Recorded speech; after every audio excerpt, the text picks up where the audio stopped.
Animal de companie. E bun? Ha? Ia uite bata amară, că s-o băga la mâncare înapoi.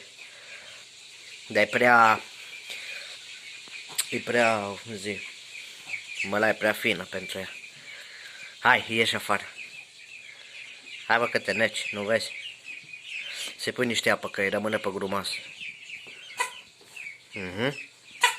Aha, hai că spun niște apă.